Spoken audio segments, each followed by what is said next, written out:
Hello welcome back to ಉತ್ತರ ಕರ್ನಾಟಕದ ರಾಣಿ YouTube channel. ನೋಡಿ, ಇಲ್ಲಿ ನಾನು 1 ಕಪ್ ಅಷ್ಟು ಗೋಧಿ ಹಿಟ್ಟನ್ನ ತೊಗೊಂಡಿದ್ದೀನಿ. ಇದನ್ನು ನಾನು ಜರಡಿ ಮಾಡ್ಕೊಂಡೆ ತೊಗೊಂಡಿದ್ದೀನಿ.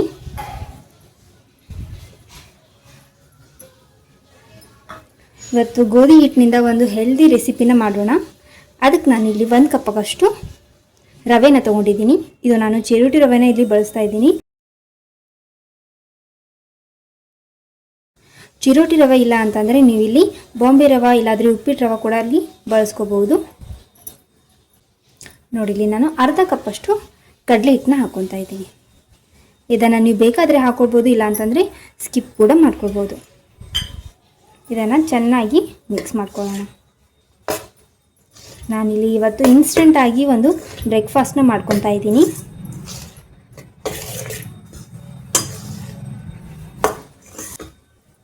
ಇಲ್ಲಿ ನೋಡಿ, ಇವಾಗ ಅದನ್ನು ಚೆನ್ನಾಗಿ ಮಿಕ್ಸ್ ಮಾಡಿಕೊಂಡು ರುಚಿಗೆ ಎಷ್ಟು ಬೇಕೋ ಅಷ್ಟನ್ನು ಉಪ್ಪನ್ನು ಹಾಕೋತಾ ಇದ್ದೀನಿ.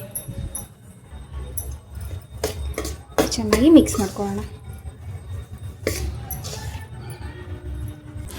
ಇವಾಗ ಇದಕ್ಕೆ ಒಂದು ಸ್ವಲ್ಪನೇ ನೀರು ಹಾಕ್ಕೊಂಡು ಚೆನ್ನಾಗಿ ಮಿಕ್ಸ್ ಮಾಡ್ಕೊಳ್ಳೋಣ.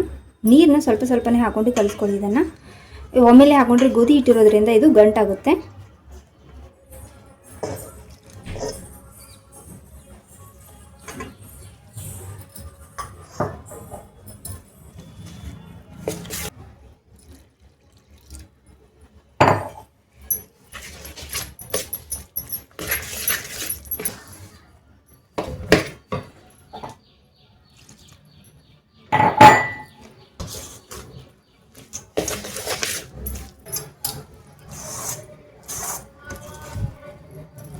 ಇಲ್ಲಿ ನೋಡಿ, ಈ ಥರ ನಾನು ಇದನ್ನು ಕಲಿಸ್ಕೊಂಡಿದ್ದೀನಿ.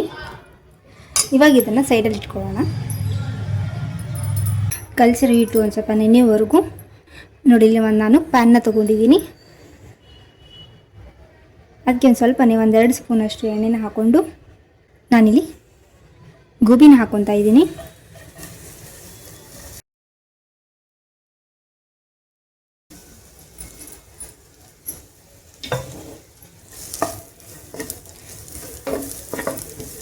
ಇದನ್ನು ಚೆನ್ನಾಗಿ ಒಂದು ಸ್ವಲ್ಪ ಫ್ರೈ ಮಾಡ್ಕೊಳ್ಳೋಣ.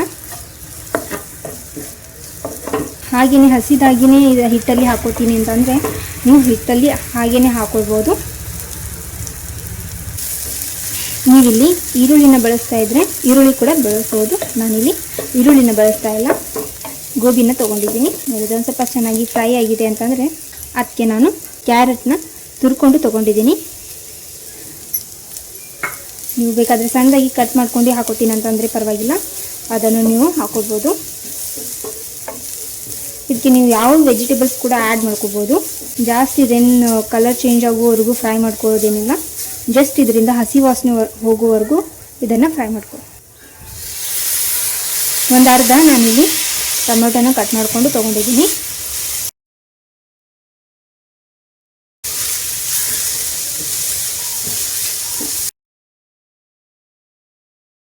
ನಾನಿಲ್ಲಿ ಒಂದು ಸ್ವಲ್ಪ ಅರಿಶಿನ ಹಾಕ್ಕೊಂಡಿದ್ದೀನಿ, ಕಲರ್ ಚೆನ್ನಾಗಿ ಬರುತ್ತೆ ಅಂತ. ಇಲ್ಲಿ ನೋಡಿ, ಇದು ಇವಾಗ ರೆಡಿಯಾಗಿದೆ. ಜಾಸ್ತಿ ನಾನಿಲ್ಲಿ ಫ್ರೈ ಮಾಡ್ಕೊಂಡಿಲ್ಲ, ಸ್ವಲ್ಪನೇ ಇಲ್ಲಿ ಹಸಿ ವಾಸನೆ ಹೋಗೋವರೆಗೂ ಮಾತ್ರ ನಾನಿಲ್ಲಿ ಫ್ರೈ ಮಾಡ್ಕೊಂಡಿದ್ದೀನಿ.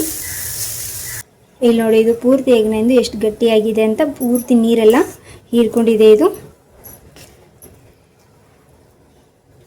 ನಾವು ಇವಾಗಲೇ ಫ್ರೈ ಮಾಡ್ಕೊಂಡಿದ್ವಲ್ಲ, ಅದನ್ನು ಪೂರ್ತಿಯಾಗಿ ಹಾಕೋಣ. ಇದಕ್ಕೆ ನೀವು ಇದನ್ನು ಪೂರ್ತಿಯಾಗಿ ಹಸಿದು ಹಾಕೋತೀನಿ ಅಂತಂದರೂ ಹಾಕೊಳ್ಬೋದು. ಈ ಥರ ಹುರ್ಕೊಂಡು ಹಾಕೊಳ್ಳೋದ್ರಿಂದ ಫ್ಲೇವರ್ ಚೆನ್ನಾಗಿ ಬರುತ್ತೆ ಅಂತ ನಾನಿಲ್ಲಿ ಇದನ್ನು ಫ್ರೈ ಮಾಡ್ಕೊಂಡು ಹಾಕ್ಕೊತಾ ಇದ್ದೀನಿ. ಇದನ್ನು ಚೆನ್ನಾಗಿ ಮಿಕ್ಸ್ ಮಾಡ್ಕೊಳ್ಳಿ. ನೀವು ವೆಜಿಟೇಬಲ್ಸ್ ಇನ್ನೂ ಸ್ವಲ್ಪ ಜಾಸ್ತಿ ಹಾಕೋತೀನಿ ಅಂತಂದರೂ ಹಾಕ್ಕೊಳ್ಬೋದು.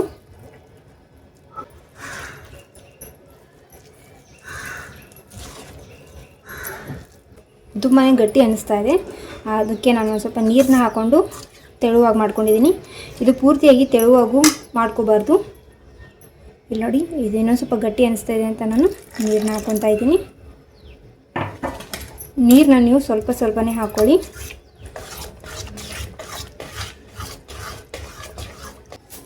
ಇಲ್ಲಿ ನೋಡಿ, ಇದಕ್ಕೆ ಒಂದು ಸ್ವಲ್ಪ ನಾನು ಕೆಂಪು ಖಾರನ ಹಾಕ್ಕೊತಾ ಇದ್ದೀನಿ. ನೀವು ಇದಕ್ಕೆ ಬೇಕಾದರೆ ಹಸಿಮೆಣಸಿನಕಾಯಿನ ಕೂಡ ಆ್ಯಡ್ ಮಾಡ್ಕೊಳ್ಬೋದು. ಈ ಕನ್ಸಿಸ್ಟೆನ್ಸಿಗೆ ಮಾಡ್ಕೊಂಡಿದ್ದೀನಿ. ನೀವು ದೋಸೆ ಹಾಕ್ಕೊಳ್ಳೋ ಕನ್ಸಿಸ್ಟೆನ್ಸಿಗೆ ಮಾಡ್ಕೊಳ್ಬೋದು.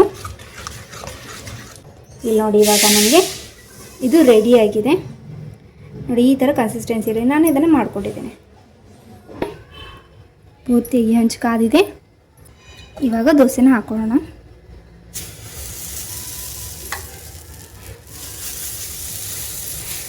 ಇನ್ಸ್ಟೆಂಟ್ ದೋಸೆ ಅಂತಂದರೆ ಅದಕ್ಕೆ ಮೊಸರು ಸೋಡಾ ಹಾಕೋತೀವಲ್ವ. ಇದಕ್ಕೆ ಯಾವುದೇ ಥರ ನಾನು ಸೋಡಾ ಮೊಸರು ಏನೂ ಹಾಕೊಂಡಿಲ್ಲ.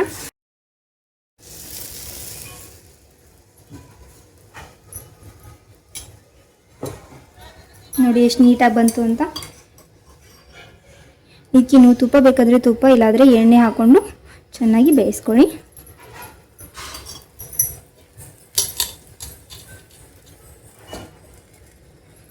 ಒಂದು ಸ್ವಲ್ಪ ಫ್ಲೇಮ್ನ ಲೋ ಅಲ್ಲಿ ಇಟ್ಕೊಂಡು ಇದನ್ನು ಚೆನ್ನಾಗಿ ಬೇಯಿಸ್ಕೊಳ್ಳೋಣ. ಗೋಧಿ ಹಿಟ್ಟಿರೋದ್ರಿಂದ ಅದು ಒಂದು ಸ್ವಲ್ಪ ಬೇಯೋದಕ್ಕೆ ಟೈಮ್ ತಗೊಳುತ್ತೆ.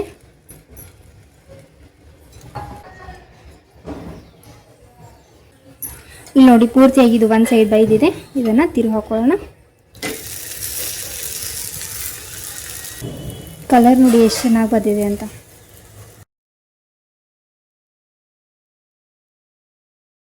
ಇಲ್ಲಿ ನೋಡಿ, ಇನ್ನೊಂದು ಸೈಡ್ ಕೂಡ ಇದು ಚೆನ್ನಾಗಿ ಬೇಯ್ದಿದೆ.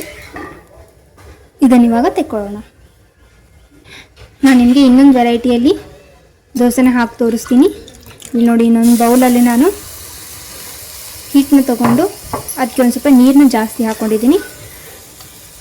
ಇಲ್ಲಿ ನೋಡಿ, ಈ ಥರ ಪೂರ್ತಿ ತೆಳುವಾಗಿ ಮಾಡ್ಕೊಳ್ಳೋಣ. ಇದನ್ನು ದಪ್ಪ ಇಷ್ಟಪಡೋರಿಗೆ ದಪ್ಪ ಹಾಕ್ಕೊಡಿ, ತೆಳುವಾಗಿ ತುಂಬ ಕ್ರಿಸ್ಪಿಯಾಗಿ ಇಷ್ಟಪಡೋರಿಗೆ ಈ ಥರ ಕ್ರಿಸ್ಪಿಯಾಗಿ ಮಾಡ್ಕೊಳ್ಳೋಣ. ಇಲ್ಲಿ ನೋಡಿ, ಇವಾಗ ಇನ್ನೊಂದು ಸ್ವಲ್ಪ ನೀರನ್ನ ಹಾಕ್ಕೊಂಡ್ರೆ ನಮಗೆ ಇದು ಕನ್ಸಿಸ್ಟೆನ್ಸಿ ತುಂಬಾ ತೆಳು ಬೇಕು. ಸೊ ಹಾಗಾಗಿ ನಾನಿಲ್ಲಿ ಇದಕ್ಕೆ ಇನ್ನೊಂದು ಸ್ವಲ್ಪ ನೀರನ್ನ ಹಾಕ್ಕೊಂಡಿದ್ದೀನಿ. ನೋಡಿ, ಈ ಥರ ಕನ್ಸಿಸ್ಟೆನ್ಸಿ ಬೇಕು.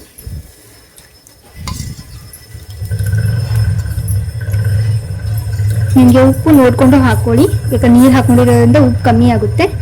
ಟೇಸ್ಟ್ ನೋಡಿ ನೀವು ಉಪ್ಪನ್ನ ಹಾಕ್ಕೊಳ್ಳಿ. ನೀವು ಕ್ರಿಸ್ಪಿ ದೋಸೆ ಹಾಕ್ಕೊಳ್ಳುವಾಗ ಪೂರ್ತಿ ಹಂಚು ಚೆನ್ನಾಗಿ ಕಾದಿರಬೇಕು. ಮತ್ತು ಹಾಕ್ಕೊಳ್ಳುವಾಗ ನೀವು ಫ್ಲೇಮ್ನ ಒಂದು ಸ್ವಲ್ಪ ಹೈಯಲ್ಲಿನೇ ಇಟ್ಕೊಂಡು ಈ ಥರ ನೋಡಿ, ಈ ಥರ ನೀವು ರವೆ ದೋಸೆನ ಹೇಗೆ ಹಾಕೋತೀರಲ್ಲ ಆ ಥರ ನೀವು ಹಾಕ್ಕೊಳ್ಳಿ.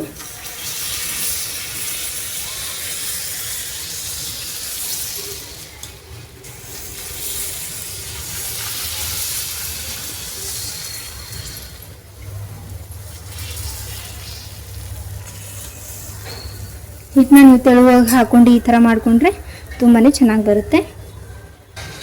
ಹಾಕೊಂಡ್ಮೇಲೆ ಇದನ್ನು ಫ್ಲೇಮ್ನ ಲೋವಲ್ಲಿ ಇಟ್ಕೊಂಡು ಇದನ್ನು ಬೇಯಿಸ್ಕೊಳ್ಳಿ.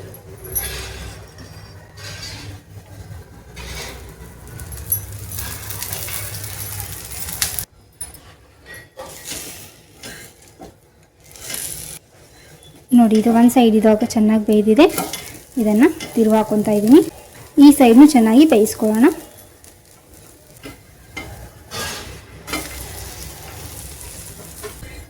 ಇಲ್ಲಿ ನೋಡಿ, ಇದು ಪೂರ್ತಿಯಾಗಿ ಬೇಯ್ದಿದೆ.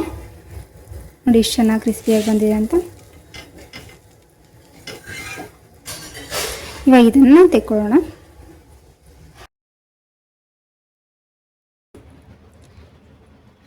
ಬಿಸಿ ಬಿಸಿಯಾಗಿರೋ ಗೋಧಿ ಹಿಟ್ಟಿನ ದೋಸೆ ರೆಡಿಯಾಗಿದೆ. ನೀವು ಇದನ್ನು ಚಟ್ನಿ ಜೊತೆ ಬೇಕಾದರೂ ಸರ್ವ್ ಮಾಡ್ಕೊಳ್ಬೋದು. ನಾನಿಲ್ಲಿ ಮೊಸರು ಮತ್ತು ಶೇಂಗಾ ಚಟ್ನಿ ಜೊತೆ ಸರ್ವ್ ಮಾಡ್ಕೊಂಡಿದ್ದೀನಿ. ಇದಕ್ಕೆ ನೀವು ತುಪ್ಪ ಹಾಕ್ಕೊಂಡು ಸರ್ವ್ ಮಾಡಿಕೊಂಡ್ರೆ ತುಂಬಾ ಟೇಸ್ಟಿಯಾಗಿರುತ್ತೆ.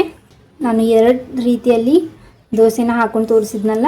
ಇಲ್ಲಿ ನೋಡಿ, ಇದು ಎಷ್ಟು ಚೆನ್ನಾಗಿ ಜಾಳಿಯಾಗಿ ಬಂದಿದೆ ಅಂತ.